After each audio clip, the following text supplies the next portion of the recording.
Welcome to the Back to School Annual Update. The first step for completing this update will be to review the information that's provided in your email. If you can't find that email or would prefer to view that information online, you can do so by visiting our website at sowashco.org. On our website, you will go to the Families menu and click the Back to School Update found under that dropdown. Once you select that, you will be shown the exact same information that was sent to your email. This includes basic instructions, help contact information, and translation information. If you need to reset your Campus Parent Portal password to complete the update, you can do so by clicking the link provided in the email or on the website. If you need additional assistance, you can also complete our technology support form, available in both places. Once you complete that form, you will hear back from us within 48 business hours to get you started on the update. To begin, you're going to click the Campus Parent Portal link. Then you will log in using your Campus Parent Portal username and password. It will bring you to a landing page where you have a menu on your left-hand side. You're going to select the More button and then scroll over and select Online Registration. For you, it will typically say not started yet for your status, and it will give you the option to start.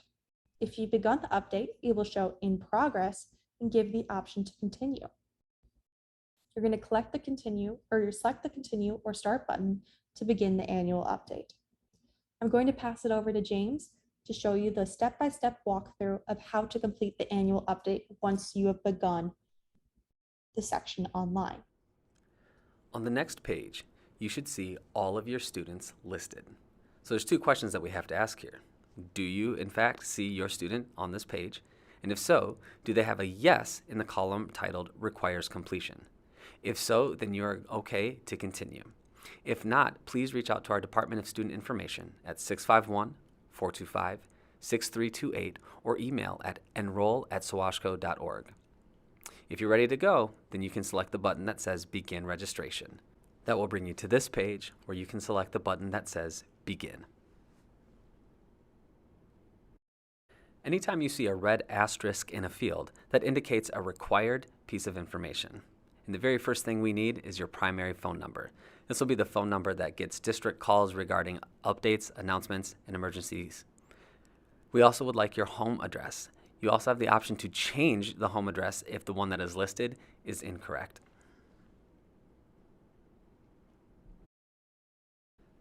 Next, we'll move on to the parent and guardian page. If a name is listed as yellow, that means it needs to be edited and reviewed. So first, we'll start with the first one, James.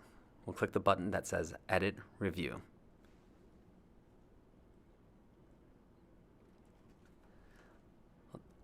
I'm filling this out for myself, so I'm going to go through and make sure that my information is correct.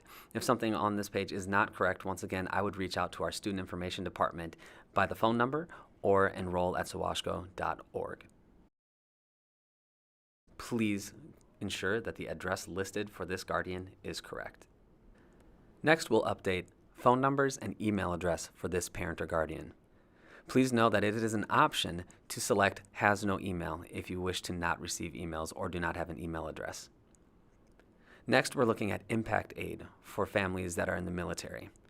For those that are not, you can select No and move to the next step. However, if this particular parent or guardian is part of the military, select Yes, and then complete the information in the remaining fields, such as military branch, status, and start date. This completes the review for the first parent or guardian listed. And as you can see, my name is now no longer highlighted. So we would move down the list to the next highlighted name. You also have the option at the bottom of the screen to add a new parent or guardian.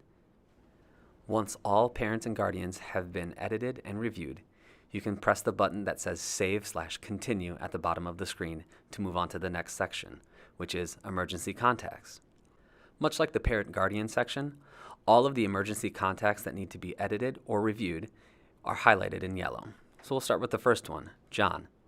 You also have the option at this point to remove this emergency contact for the students in this household.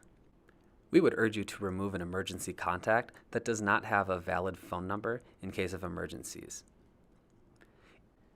In this case, this emergency contact does have a valid phone number, so we can move to the next step and review the phone numbers that are listed. This is also the opportunity to update this emergency contact's email address and address. And while these two pieces of information are not required, the more ways we have to get a hold of an emergency contact, the better. When the first emergency contact has been fully reviewed, please check for the others and make sure that all of their information is correct, or add new ones if you need. Next, we'll move on to other household members.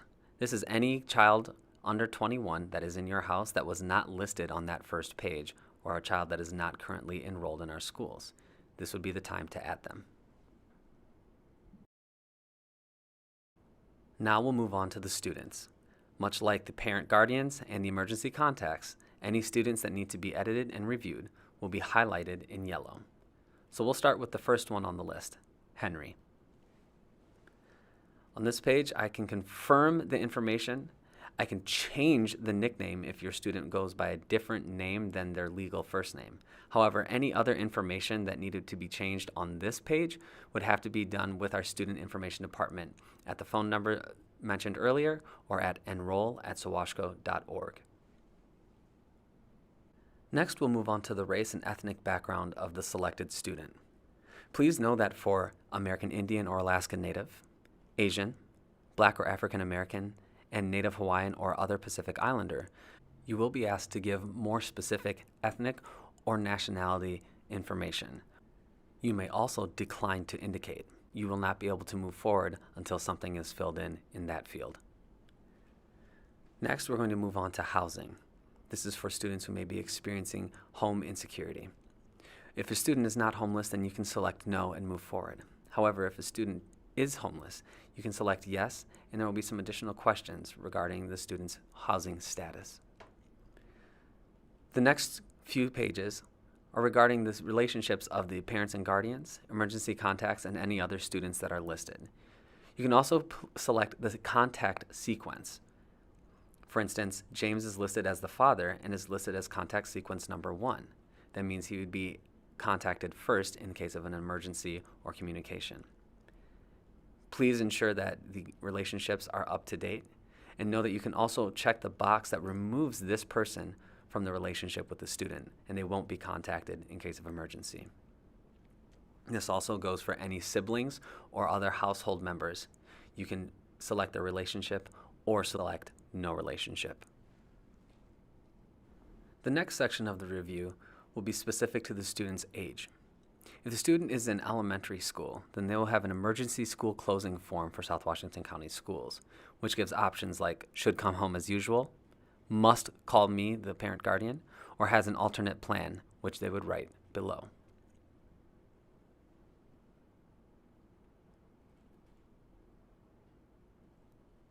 I'm selecting should come home as usual, which brings me to health services, medical. I can select there's no medical condition, or I can select add a condition and choose from asthma, diabetes, epilepsy, or severe allergy to make sure that our health department and schools have this crucial information. Next, you'll have the opportunity to add any medications that a student is taking. You can tell us the type, where it's taken, and any other comments or instructions. Also, if there are any medications that are currently listed that the student no longer takes, you may remove them. If your student needs to add a medication for school, please print out and turn in the medication authorization form to your student's assigned school.